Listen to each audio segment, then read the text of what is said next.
Hello student, आप सबका स्वागत है फिर से एक नए वीडियो। तो इस वीडियो में हम बात करने वाले हैं 12वीं क्लास के भौतिक शास्त्र के पेपर के बारे में, जो आपका पेपर होने वाला है। तो इस पेपर में हम सारे के सारे प्रश्न बताने वाला हूं, जो आपकी पेपर की दृष्टि से बहुत ही इंपॉर्टेंट होने वाले हैं। तो सारे के सारे प्रश्न मैं इसमें बताने वाला हूँ विथ आंसर के साथ। तो वीडियो को आपको पूरा का पूरा लास्ट तक देखते रहना है।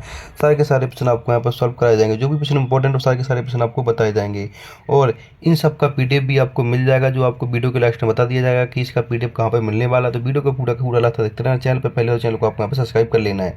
तो यहाँ पे आप देख सकते हैं, आपके सामने पेपर का कोड है, ये आपके सामने यहाँ पे रोल नंबर है, ये आपका यहाँ पे सेट हो जाएगा। इससे इसकी सेट और भी मैं करा दूंगा, उस सबके सब आपको इस चैनल पर मिल जाएंगे, इसलिए आपको चैनल को सब्सक्राइब कर लेना है। आपको टोटल 20 क्वेश्चन होने वाले हैं, 3 घंटे आपका समय मिलने वाला। टोटल 70 मार्क्स का पूरा का पूरा पेपर होने वाला है। अगर आपको 70 के 70 पूरे मार्क्स चाहिए तो इस वीडियो को पूरा का पूरा लास्ट तक देखते रहना है। और ये आपका यहाँ पे भौतिक शास्त्र का पेपर पूरा का पूरा ये होने वाला है, जो आपका यहाँ पे फिजिक्स का होने, हिंदी इंग्लिश दोनों लैंग्वेज में पेपर आपका होने वाला है। तो चलो चलते हैं पहले प्रश्न की बात की, पहले प्रश्न में क्या पूछा गया। इसके बाद आपको यहाँ पे निर्देश दे रखे, इन सारे के सारे निर्देशों को आपको ध्यान से पढ़ लेना, जिससे आपको सारा का सारा प्रश्न पत्र पूरा का पूरा समझ में आ जाएगा यहाँ पर। ठीक है, अब हम कर लेते हैं यहाँ पे बात पहले प्रश्न की। पहला प्रश्न में क्या पूछा गया, इसकी बात हम कर लेते हैं। तो पहला प्रश्न पूछा गया कि सही विकल्प चुनकर लिखिए, जो टोटल आपके यहाँ पे 7 नंबर का होने वाला है। ठीक है, पहला प्रश्न पूछा गया कि PN संधि डायोड में अपक्षय परत की मोटाई लगभग होती है, कितनी होती है। तो यहाँ पे ऑप्शन आपका C आ जाएगा। दूसरा पूछा गया कि परमाणु का नाभिकीय मॉडल किसने दिया था। तो अर्नेस्ट रदरफोर्ड ने दिया था, ऑप्शन B हो जाएगा दूसरे का। तीसरे का आंसर पूछा, तो तीसरे का बताने वाला हूँ आपको, यहाँ पर तीसरे का भी देख लेना है। तो तीसरे का आपका यहाँ पे हो जाएगा, उसकी बात कर लेता हूँ। तो प्रश्न नंबर 30 में पूछा है कि एक प्रकाश स्रोत से प्रकाश निम्न रूप से निकलता, किससे निकलता, अल्फा कण से। तो ऑप्शन D हो जाएगा तीसरे का। इसके बाद चौथे प्रश्न की बात कर लेते हैं। प्रश्न नंबर चौथा पूछा गया कि ट्रक में ड्राइवर के साइड में लगा दर्पण होता है, उत्तल दर्पण होता है। तो ऑप्शन B हो जाएगा चौथे का। पांचवें पूछा गया कि ग्रीन हाउस प्रभाव का कारण क्या है। तो अब अवरक्त किरणें हो जाएगा, ऑप्शन A हो जाएगा। प्रश्न नंबर 7 में क्या पूछा गया, प्रश्न नंबर 7 की हम बात कर लेते हैं। ये नहीं सॉरी, यहाँ प्रश्न नंबर 6 की बात कर लेते हैं। 6 में क्या पूछा गया वो देख लीजिएगा। तो प्रश्न नंबर 6 में पूछा है कि प्रेरित धारा की दिशा ज्ञात की जाती, किससे की जाती, A और B दोनों से हो जाएंगे आपके यहाँ पे। इसके बाद 7 में पूछा गया एक गतिमान आवेश उत्पन्न होता है। तो आपको यहाँ पे ऑप्शन C हो जाएगा, विद्युत एवं चुंबकीय क्षेत्र दोनों से होता है। तो इस तरह से आपके पूरे के पूरे सही विकल्प हो जाते हैं। इनको आपको यहाँ पे ध्यान से अच्छे से याद कर लेना है, जो आपके पेपर की दृष्टि से बहुत ही इंपॉर्टेंट होने वाले हैं। अब हम यहाँ पे बात कर लेते हैं नेक्स्ट प्रश्न क्या पूछेगा उसकी बात कर लेते हैं। तो नेक्स्ट प्रश्न पूछा गया कि रिक्त स्थानों की पूर्ति कीजिए, जो आपके यहाँ पर टोटल 6 से 7 नंबर के रिक्त स्थान पूछे जाने वाले हैं। कितने के आपके यहाँ पर 7 नंबर के रिक्त स्थान पूछे गए। तो सारे के सारे रिक्त स्थानों की हम यहाँ पे बात करें, इसको आपको यहाँ पे अच्छे से देख लेना। तो चलो चलते हैं, पहला प्रश्न क्या पूछेगा उसकी हम यहाँ पे बात कर लेते हैं। तो पहला प्रश्न पूछा गया कि सभी गेट देश संख्याओं पर आधारित तो किस पे होते हैं, बाइनरी संख्याओं पर आधारित। तो पहले में आपको यहाँ पे बाइनरी लिख देना। दूसरा पूछा गया कि प्रकाश विद्युत प्रभाव में प्रकाश ऊर्जा का डैश ऊर्जा में हस्तांतरण होता है, किसमें होता है, विद्युत ऊर्जा में। तो दूसरे में विद्युत भर देना है। तीसरे पूछा गया कि एक स्वस्थ नेत्र के लिए स्पष्ट दृष्टि की न्यूनतम दूरी क्या होती है। तो यहाँ पे आपको तीसरे में भर देना 25 सेंटीमीटर होती है। चौथा पूछा गया कि विद्युत स्फुलिंग के निकट डैश की गंध निकलती है, ओजोन की। तो यहाँ पर चौथे में ओजोन भर देना आपको। पांचवें पूछा है कि उच्चीय ट्रांसफार्मर की प्राथमिकता कुंडली में फेरों की संख्या द्वितीयक की तुलना में डैश कम है। तो यहाँ पे क्या हो जाएगी, यहाँ पे आपको कम भर देना है। छठा पूछा है कि विद्युत परिपथ में वोल्ट मीटर को डैश में जोड़ते हैं, किसमें, समांतर श्रेणी में जोड़ते हैं। 7 पूछा है किसी विलगित निकाय का आवेश सदैव डैश रहता, संरक्षित रहता। तो यहाँ पर संरक्षित है। इस तरह से आपको यहाँ पर रिक्त स्थान पूरे के पूरे भर लेने हैं, जो आपकी पेपर की दृष्टि से बहुत ही इंपॉर्टेंट होने वाले। इस तरह सारे के सारे प्रश्न सॉल्व कराए जाएंगे विद आंसर के साथ। बस आपको यहाँ पर वीडियो में बना रहना है। अब हम कर लेते हैं नेक्स्ट क्वेश्चन की बात। तो नेक्स्ट क्वेश्चन में क्या पूछा उसकी बात कर लेते हैं। नेक्स्ट क्वेश्चन पूछा गया आपसे यहाँ पे प्रश्न नंबर 30, जिससे पूछा है कि सही जोड़ी बनाकर लिखिए, जो टोटल आपकी 7 नंबर की यहाँ पे होने वाली है। तो पहले पूछी गई कि बाबर श्रेणी किससे है। तो बाबर श्रेणी आपकी यहाँ पे आ जाएगी, क्या से, दृश्य क्षेत्र से आ जाएगी, D से। बीटा कण आपका आ जाएगा यहाँ पे E से, न्यूटन से। इसके बाद रेडियो तरंग आपकी यहाँ पे आ जाएगी किससे, रेडियो तरंग आपकी आ जाएगी G से, जिसमें लिखा है दोलित विद्युत परिपथ। इसके बाद स्नेनल का नियम क्या है, चौथा आपका आ जाएगा प्रकाश का अपवर्तन। इसके बाद दृश्य प्रकाश क्या हो जाएगा, ये आपका न्यूटन हो जाएगा। धात्रीय प्रतिघात क्या हो जाएगा, घातीय प्रतिघात आपका 6 ए हो जाएगा सी। इसके बाद साइमन आपका 7, विद्युत एफ। तो इस तरह से आपको पूरी की पूरी मैचिंग मिला लेनी जो आपकी पेपर की दृष्टि से बहुत ही इंपॉर्टेंट है। इस तरह के सारे क्वेश्चन कराए जाएंगे, आपको यहाँ पर मैचिंग का स्क्रीनशॉट ले लेना जो आपके पेपर की दृष्टि से बहुत ही इंपॉर्टेंट होने वाला। अब हम बात कर लेते हैं क्वेश्चन नंबर नेक्स्ट। तो क्वेश्चन नंबर नेक्स्ट में पूछा गया कि एक वाक्य या एक शब्द में उत्तर देना, जो टोटल आपके यहाँ पर 7 नंबर के पूछे गए। तो क्वेश्चन नंबर चौथा है, ठीक है। चौथे वाले प्रश्न को आपको ध्यान से देख लेना जो आपके पेपर की दृष्टि से बहुत ही इंपॉर्टेंट होने।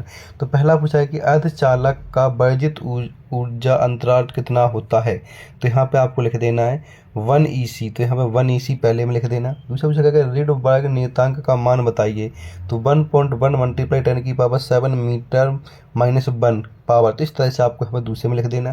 तीसरा पूछा गया किसी फोर्टेन से समृद्ध डी ब्रेगली तरंग दैर्घ्य बताइए। तो 0.01 नैनोमीटर होती है। तो यहाँ पे आपको तीसरे में लिख देना। चौथा पूछा गया कि अवतल दर्पण का एक प्रयोग लिखिए। जो अवतल दर्पण उसका एक प्रयोग क्या होगा, दाढ़ी बनाने में। तो यहाँ पर चौथे में दाढ़ी बनाने में लिख देना है। इसके बाद प्रश्न नंबर 5 पूछा है कि लेंज का नियम किस नियम के अनुकूल है। तो यहाँ पे लिख देना आपको ऊर्जा संरक्षण के अनुकूल है। तो 5वें में। छठे में पूछा है कि एक अवशेषित कण समचुंबकीय क्षेत्र में इसके समांतर प्रवेश करता है तो कण का पथ कैसा होता है। तो यहाँ पर ऋतु रेखीय। तो यहाँ पर छठे में ऋतु रेखीय लिख देना है। इसके प्रश्न नंबर 7 पूछा है कि चुंबकीय क्षेत्र के लिए गॉस का नियम लिखिए। तो इसका आंसर आपको पीडीएफ में मिल जाएगा, क्योंकि इसका आंसर लॉन्ग है तो यहाँ पे हम इसको बता नहीं सकते। तो इसका आंसर आपको पीडीएफ में मिल जाएगा, ठीक है। पीडीएफ आपको टेलीग्राम चैनल पर मिल जाएगी, जिसका लिंक आपको इसकी वीडियो के नीचे मिल जाएगा। तो वहाँ से आप टेलीग्राम चैनल ज्वाइन कर लीजिएगा। अब हम बात कर लेते हैं प्रश्न नंबर नेक्स्ट। तो प्रश्न नंबर नेक्स्ट आपके यहाँ से स्टार्ट होने वाले हैं, जो आपके 2 नंबर के क्वेश्चन स्टार्ट होने वाले हैं।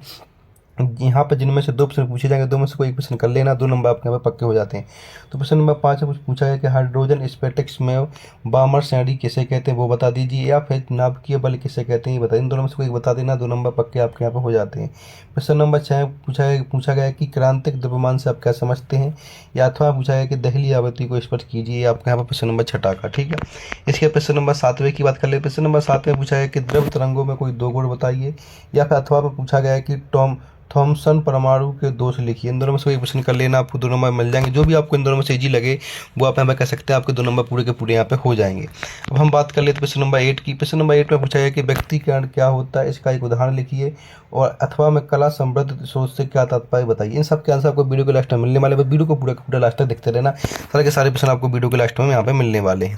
प्रश्न नंबर 9 में पूछा है कि गुणता गुणांक क्यू क्या है, इसके लिए सूत्र लिखिए। अथवा में विद्युत चुम्बकीय प्रेषण किसे कहते हैं बताइए। इन दोनों में से कोई बता देना, आपके 2 नंबर पूरे यहाँ पे हो जाते हैं।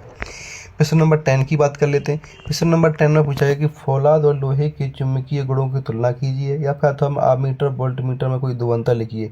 इन दोनों में से कोई एक कर लेना, आपके 2 नंबर पूरे के पूरे यहाँ पे हो जाते हैं। प्रश्न नंबर 11 में पूछा गया प्रतिरोध ताप गुणांक किसे कहते हैं, इसका मात्रक बताइए। इसको कर लेना, या फिर गतिशीलता से क्या तात्पर्य, इसका मात्रक लिखिए। इन दोनों में से कोई क्वेश्चन कर लेना, आपको 2 नंबर यहाँ पर पूरे के पूरे पक्के हो जाते हैं। इसके प्रश्न नंबर आपके यहाँ पर 13 की बात कर लेते हैं। 13 में पूछा है कि हाइगेंस के तरंग सिद्धांत के अभिवृत्ति को लिखिए, अथवा में कृतिक कोण से आप क्या समझते हैं, इसको चित्र बनाकर बताइए, समझाइए। जो आपके यहाँ पर 3 नंबर का ही प्रश्न होने वाला है। तो इस 3 नंबर के वाले प्रश्न सारे के सारे प्रश्नों का आंसर आपको वीडियो के माध्यम से मिला है। वीडियो को पूरा का पूरा लास्ट तक देखते रहना, वीडियो को ज़्यादा से ज़्यादा शेयर कर देना आपको यहाँ पर, ठीक है। इसके प्रश्न नंबर 14 में अनुगणन वेग और धारा घनत्व में संबंध स्थापित कीजिए, और अथवा में धारा और इलेक्ट्रॉनों के अपवाह वेग में संबंध को ज्ञात कीजिए। इन दोनों से कर लेना, आपके 2 नंबर पूरे के पूरे यहाँ पे हो जाते हैं। तो इनको आपको अच्छे से देख लेना है, इनका आपको यहाँ पे स्क्रीनशॉट भी अच्छे से ले लेना है। प्रश्न नंबर 15 की बात कर लेते हैं। प्रश्न नंबर 15 में पूछा है कि किरचॉफ के नियम लिखिए या उनकी व्याख्या कीजिए, अथवा में किसी सेल के आंतरिक प्रतिरोध, टर्मिनल वोल्टेज और विद्युत धारा में संबंध स्थापित कीजिए। जो आपका 3 नंबर का प्रश्न होने वाला, 2 में से कोई काम आपको यहाँ पे कर लेना है। प्रश्न नंबर 16 की बात कर लेते हैं। प्रश्न नंबर 16 में पूछा गया है कि स्थित विद्युत के अंतर कूलम का नियम लिखिए, या लिखिए तथा व्याख्या कीजिए, या फिर अथवा में 64 किलोमीटर त्रिज्या वाली पृथ्वी की विद्युत धारिता माइक्रोफेराड को ज्ञात कीजिए। आपका यहाँ पर नॉमिकल प्रश्न हो जाता है, इसको आपको यहाँ पर पूरा का पूरा सॉल्व करना है, ठीक है। इसके बाद हम बात कर लेते हैं प्रश्न नंबर आपके सामने 17 देख लीजिएगा, ये आपके सामने 17 है। यहाँ पे इन सब के गेट प्रतीक चिन्ह की तालिका बनानी है, इसके बारे में समझाना है। इसको जो 4 नंबर का प्रश्न आपका यहाँ पे होने वाला 17 वाला, इसको आपको अच्छे से याद कर लेना है।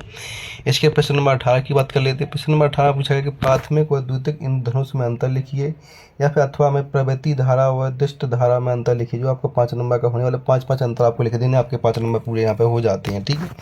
इसके बाद हम बात कर लेते हैं प्रश्न नंबर 19 की। प्रश्न नंबर 19 में पूछा है कि ऐसी परिपथ के लिए जिसमें प्रेरक एवं धारक दोनों हैं, के लिए फ्रेजर आरेख बनाकर परिपथ प्रतिबाधा का सूत्र स्थापित किया तथा प्रतिक स्थिति के संबंध ये बताना है। या फिर अथवा वाला प्रश्न देखें जो आपको 5 नंबर का होने वाला, 5 पॉइंट दिए गए, जिसमें पूछा गया यंत्र के त्वरित प्रयोग में स्थापित चित्र पर क्या प्रभाव पड़ेगा वो बताएं। यदि दोनों स्लेटों के बीच कोई दूरी बढ़ जाए तो वो स्रोतों को स्लेटों की ओर सरकाया जाए, पर्दे को स्लेटों से दूर किया जाए, दोनों स्लेटों के बीच चौड़ाई बढ़ाई जाए, या फिर एक वर्गी स्रोत में स्रोत से क्या स्थापित किया जाता है। ये आपको हमें कर लेना जो आपके 5 नंबर पूरे के पूरे यहाँ पर दे देता है। देखिए अब प्रश्न नंबर 20 की बात कर लेते हैं। प्रश्न नंबर 20 से पूछा गया कि रदरफोर्ड नाप के मॉडल की 2 कमियां लिखिए एवं व्याख्या कीजिए कि हाइड्रोजन परमाणु के बोर मॉडल ने इन कमियों को कैसे दूर किया, जो आपको 4 नंबर का होने वाला है। अथवा पूछा गया नाप के संकलन एवं विखंडन की एक उदाहरण की सहायता से व्याख्या कीजिए। इन दोनों से भी प्रश्न कर लेना, आपके पूरे के पूरे 4 नंबर हो जाएंगे। इस तरह से आपके पूरे के पूरे मैंने प्रश्न निकाल देंगे। अब इन सब के आंसर आपको यहाँ पे मिलने वाले। इससे पहले आपको यहाँ पे चैनल को सब्सक्राइब कर लेना, वीडियो को जाना चाहिए शेयर कर लेना। तो चलो हम यहाँ पे आंसर देख लेते हैं कि इनके आंसर क्या होते हैं। तो यहाँ पे प्रश्न नंबर 5 का आंसर देख लीजिए। प्रश्न नंबर 5 में पूछा गया था कि परमाणु के नाभिक में स्थित प्रोटॉन न्यूट्रॉन के बीच लगने वाला बल नाभिक के बल या निकोन अंत क्रिया कहलाती है। प्रश्न नंबर 5 का पूरा आपको यहाँ पे इसको अच्छे से याद कर लेना है।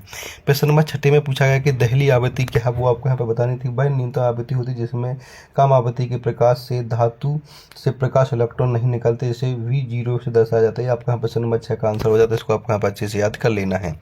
अब हम बात कर लेते हैं यहाँ पे प्रश्न नंबर 7 की। प्रश्न नंबर 7 में पूछा गया था जे थॉमसन के परमाणु मॉडल में खामियां क्या। तो खामियां आपको यहाँ पर 2 लिखनी थी। आपके सामने 4 खामियां हैं, चारों में से जो भी जी लगे वो आप यहाँ पे खामियां लिख सकते हैं, जो आपके पेपर की दृष्टि से बहुत ही इंपॉर्टेंट होने वाली। प्रश्न नंबर 7 को देख लेते हैं। यहाँ पे खामियां में से कोई 2 खामियां लिख देनी।